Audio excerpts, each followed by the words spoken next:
आदाब नाजरीन, Saiyaara news TV से मैं सैयद अफरोज। आइए अहम खबरों पर नजर डालते हैं। अस्सलाम वालेकुम, मेरा नाम Mohammad Imtiaz Ishaq, ex chairman minority finance corporation और बीआरएस पार्टी स्टेट सेक्रेटरी।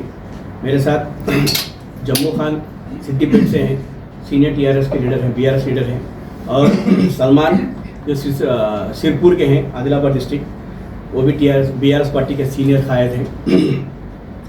आज प्रेस कॉन्फ्रेंस के ज़रिए तेलंगाना की आवाम को और ख़ासकर तेलंगाना के मुसलमानों को मैं ये इन्फॉर्मेशन पहुंचाना चाह रहा हूँ आपके द्वारा। तेलंगाना में कांग्रेस हुकूमत बनके करीब 3 साल हुआ। 3 साल में कांग्रेस हुकूमत ने खासकर माइनॉरिटीज़ के लिए कोई ऐसी स्कीमात नहीं लाए जो उन्होंने वादा किया था, जैसा माइनॉरिटी डिक्लेरेशन के तहत। माइनॉरिटी डिक्लेरेशन में तो मैं जाना नहीं चाहूँगा क्योंकि उसके इश्यूज बहुत से हैं, उसमें से एक भी इशू कांग्रेस हुकूमत ने अमल नहीं किया। उसके अलावा कांग्रेस हुकूमत मुसलमानों के साथ किस तरह से धोखा करते हुए आ रही है, मैं आपके सामने 2-3 इश्यूज रखना चाहता हूँ। जैसे कि कांग्रेस अपने आप को एक सेकुलर पार्टी मानती है, लेकिन सेकुलरिज्म के नाम पे जो धोखा देती आई है मुसलमानों को, वो आपके सामने मैं बताना चाह रहा हूँ। जैसा कि आप चीफ मिनिस्टर तेलंगाना हुकूमत, कांग्रेस हुकूमत के चीफ मिनिस्टर रेवंत रेड्डी साहब अपने आप को ये मानते हैं कि उनका स्कूलिंग बीजेपी से हुआ, यानी कि वो आरएसएस से ताल्लुक़ रखते हैं, उन्होंने खुद बयान में अपने कहा। दूसरा, कॉलेज जो है चंद्रबाबू नायडू के साथ हुआ, नौकरी जो है कांग्रेस के साथ कर रहे हैं, वो उनका खुद है। तो मैं कांग्रेस से पूछना चाहता हूँ, क्या ऐसे आदमी पे आप भरोसा करके हुकूमत चीफ मिनिस्टर बनाए हैं, जिन्होंने सब में पहले मुसलमानों की प्रॉपर्टी जो मौलाना आज़ाद यूनिवर्सिटी की जो 50 एकड़ ज़मीन है, उस ज़मीन को लेने के लिए प्रोसीडिंग दी, वहाँ के आरडीओ से प्रोसीडिंग दे के जो है 50 एकड़ जो है इस्तेमाल में नहीं है, हम लेना चाह रहे हैं बल्कि प्रोसीडिंग दी। जबकि भी जो है वहाँ के तलबा जो है एजुटेशन करने के बाद, केटीआर साहब इन्वॉल्व होने के बाद, केटीआर साहब मीडिया के सामने आने के बाद हुकूमत डर के वापस हो गई, वहाँ पे फेल हो गए रेवंत रेड्डी साहब। दूसरा जो है उर्दू एकेडमी की जो है 5220 स्क्वायर यार्ड यानी कि 1.25 एकड़ के करीब लैंड जो है उर्दू एकेडमी की 30 साल पे लीज पे दिया जा रहा है, जबकि वहाँ के चेयरमैन को मालूम ही नहीं है, उर्दू एकेडमी के चेयरमैन को मालूम नहीं है। तो मेरा सवाल रहा, अगर चीफ मिनिस्टर रेवंत रेड्डी साहब ये काम कर रहे हैं तो क्या बिना अजहरुद्दीन साहब के, फ़हीम कुरैशी साहब के ये काम कर रहे हैं क्या? मेरा सवाल है ये।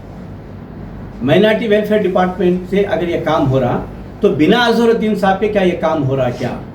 अगर अजहरुद्दीन साहब के साथ अगर ये अजहरुद्दीन साहब को मालूम हो कि काम हुआ तो अजहरुद्दीन साहब को तेलंगाना के मुसलमान बिल्कुल ना फिरने देंगे ना बाहर निकलने देंगे, याद रख लो अजहरुद्दीन साहब। क्योंकि एक तो आप झूठे वादे करके हुकूमत में आए, माइनॉरिटी डिक्लेरेशन के नाम पे जो है माइनॉरिटी सब प्लान बोले, 1 तोला सोना बोले, दुनिया बोले, लेकिन कोई चीज़ अमल नहीं करे, फिर भी आवाम खामोश है मुसलमान तेलंगाना की।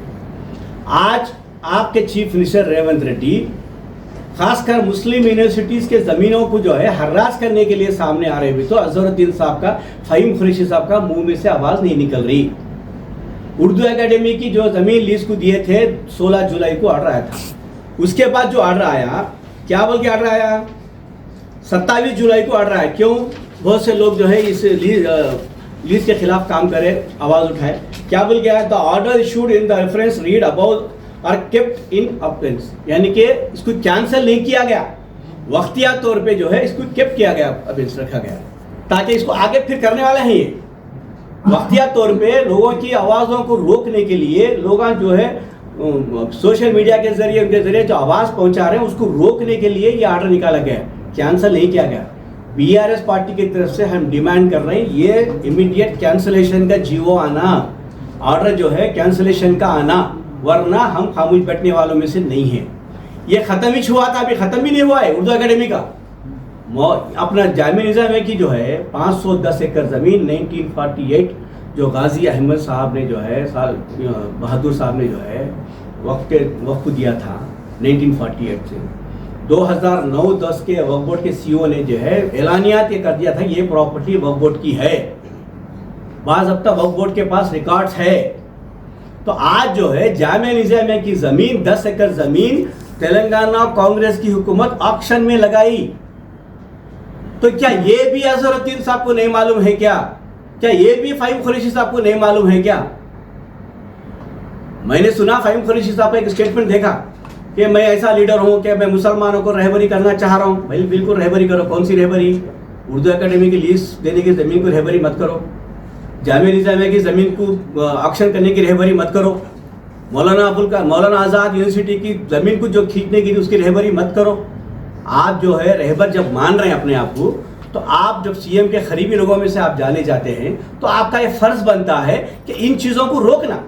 इन चीज़ों में आपका स्टेटमेंट कहीं भी नहीं है, तो आप शक के दायरे में हैं।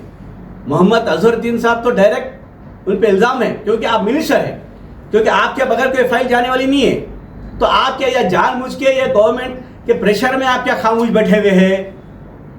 तो मेरा सवाल है अजहरुद्दीन साहब से कि तेलंगाना के मुसलमानों को आप सामने आके इसका जवाब देना चाहिए कि आप जामिया निज़ामिया की जो ज़मीन हर्राज में है उसको हर्राज को रोकेंगे या नहीं रोकेंगे।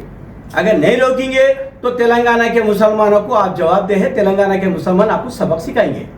क्योंकि आपका पिछला का रिकॉर्ड देखेंगे तो बहुत कुछ बोल सकता हूँ मैं, लेकिन बोलना नहीं चाह रहा हूँ क्योंकि आप भी मेरे भाई हैं। तो लिहाजा आपके ऊपर फर्ज है, जब तेलंगाना में जो है आप क्या मुसलमानों की तरफ से आप रहबर कैबिनेट मिनिस्टर हैं, तो आपका फर्ज बनता है कि उसको रोकना।